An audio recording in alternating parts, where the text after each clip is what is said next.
Nabi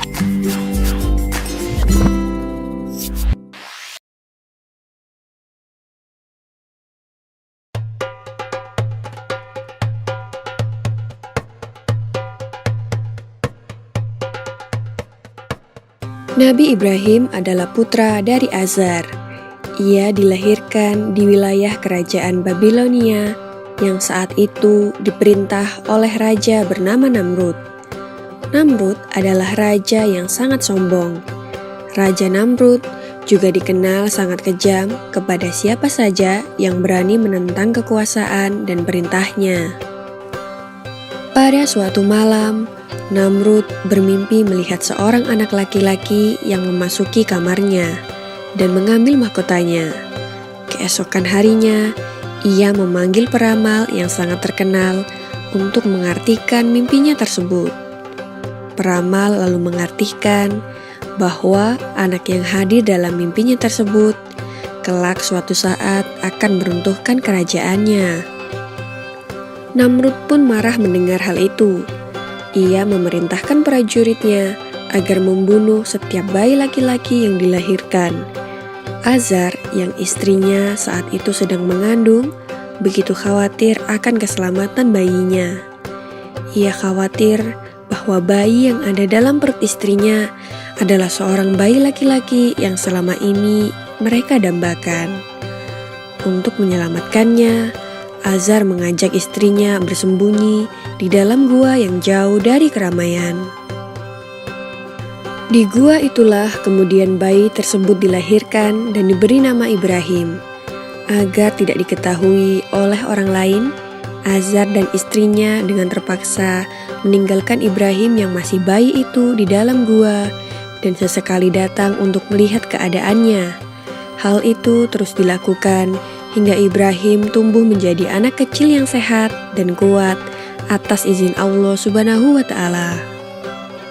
Bayi Nabi Ibrahim dapat hidup dan tumbuh di dalam gua karena pertolongan yang diberikan oleh Allah Subhanahu wa Ta'ala. Ibrahim dapat menghisap ibu jari tangannya sendiri dan keluarlah air susu yang sangat baik. Itulah mukjizat pertama yang diberikan oleh Allah kepada Nabi Ibrahim alaihi salam.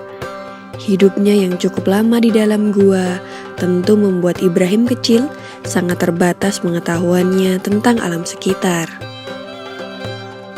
Ketika beranjak remaja, Nabi Ibrahim akhirnya keluar dari dalam gua. Ia begitu terkejut melihat pemandangan alam yang begitu luas dan indah. Di dalam ketakjubannya itu, Ibrahim berpikir bahwa alam yang sangat luas dan indah itu pasti ada yang menciptakan. Maka Nabi Ibrahim melakukan perjalanan untuk mencari keberadaan Tuhan.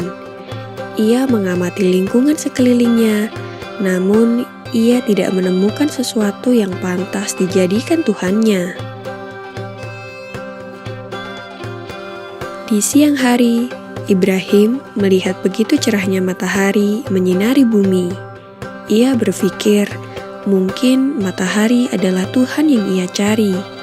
Tetapi ketika senja datang dan matahari tenggelam, gugurlah keyakinannya akan matahari sebagai Tuhan.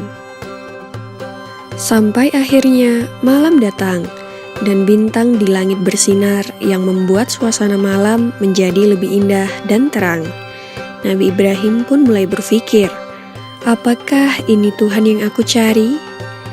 Ia menatap bintang-bintang itu dengan penuh rasa bangga. Tapi ternyata ketika malam mulai berganti pagi, bintang-bintang itu menghilang satu persatu. Dengan pandangan kecewa, Nabi Ibrahim melihat satu persatu bintang-bintang itu menghilang dari langit dan berkata, "Aku tidak menyukai Tuhan yang bisa menghilang dan tenggelam." Memasuki malam berikutnya, bulan muncul dan memancarkan cahayanya yang terang. Nabi Ibrahim menduga dan berkata, "Inikah Tuhan yang aku cari?" Maka ketika pagi datang, bulan hilang tanpa alasan seperti yang terjadi pada matahari dan bintang. Nabi Ibrahim pun berpikir, pasti ada kekuatan yang maha besar untuk menggerakkan dan menghidupkan semua yang ada. Dan Nabi Ibrahim pun percaya bahwa hanya Allah Subhanahu wa Ta'ala yang maha mengatur segalanya. Demikianlah kisah Nabi Ibrahim alaihissalam dalam mencari keberadaan Tuhan. Di video selanjutnya akan dikisahkan bagaimana Nabi Ibrahim menghancurkan berhala dan akhirnya dibakar hidup-hidup. Nantikan kisahnya hanya di channel YouTube Anak Muslim.